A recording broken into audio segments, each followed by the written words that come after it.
Shirika ya kutetea haki za wanyama yanazidi kutoa tahadhari dhidi ya biashara haramu ya nyama na ngozi ya punda. Uchinjaji wa punda ukisalia marufuku humu nchini. Kwenye awamu ya tatu na ya mwisho ya makala maalum, Evans Asiba anaangazia juhudi za pamoja za kukomesha biashara hiyo.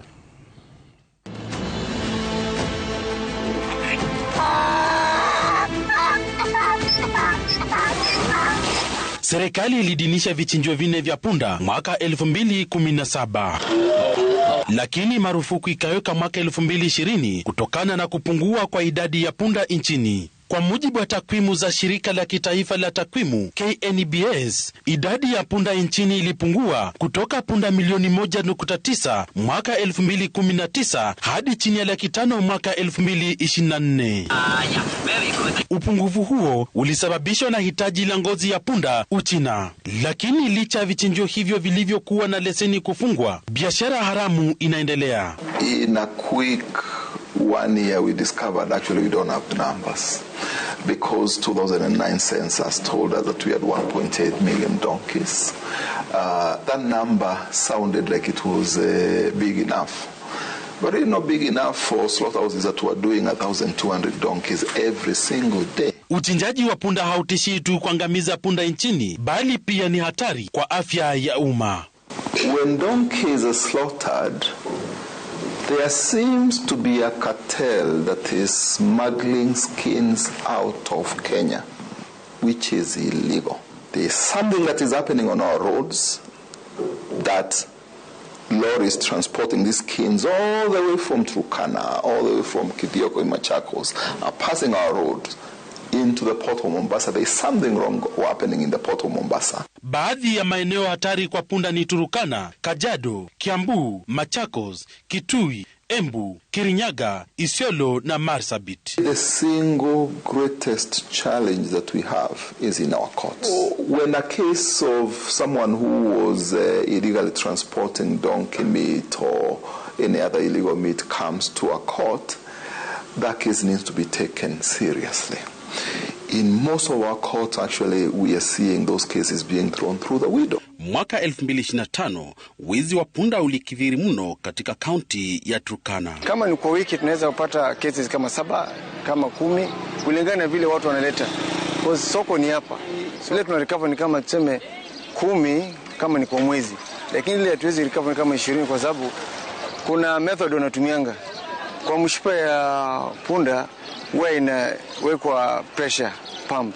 Inapigwa pump alafu ndio hii ikiinuka sasa inakuwa rahisi mtu kutoa hiyo ngozi. We have been dealing with the issue of donkey welfare call center, which is a one-stop shop whereby someone can report cases of theft, cases of abuse, cases of slaughter. We have been able to rescue over 400 donkeys within a span of 6 months. Mashirika ya kutetea wanyama yanalalamikia ushirikiano wa asasi za usalama na wafanyabiashara haramu. The institutions that are tasked with helping resolve these problems, to some extent you find that they are also compromised.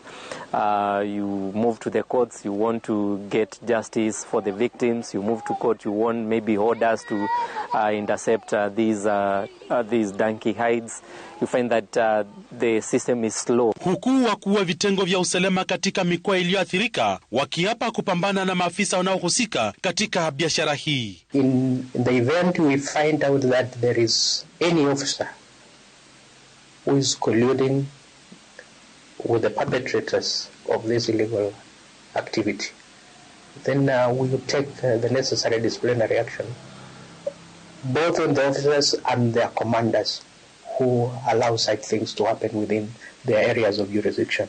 The main challenge to fighting this is when law enforcers decide to be complicit. Either they protect or look the other way as the illegal activities are going on. Katika kaunti ya Turkana, raia 3 wa Uchina waliokamatwa kwa kufanya biashara hiyo haramu walifikishwa mahakamani na kushtakiwa tarehe 19 Disemba kwa makosa 5. Bado wamesalia korokoroni wakisubiri kesi. In that facility that was targeted, about 19 live donkeys were found in the vicinity.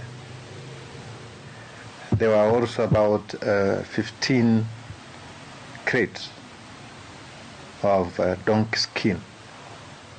And there were signs of fresh activity. So this confirmed our fears, and we had to take action. Huko Athi River, wakazi walipofichua vichinjwa haramu vilifungwa. We would want to appeal to the public to support us in this effort to make sure that we preserve our donkeys. Ni mchezo wa paka na panya kati ya wanaoendesha biashara hii haramu na mashirika kutetea haki za wanyama, huku serikali ikishutumiwa kwa kufungia jicho yanayojiri. Swali ni je, ni nani anayenufaika na biashara hii haramu? Evans Asiba, runinga ya Citizen, kaunti ya Nakuru. Ah.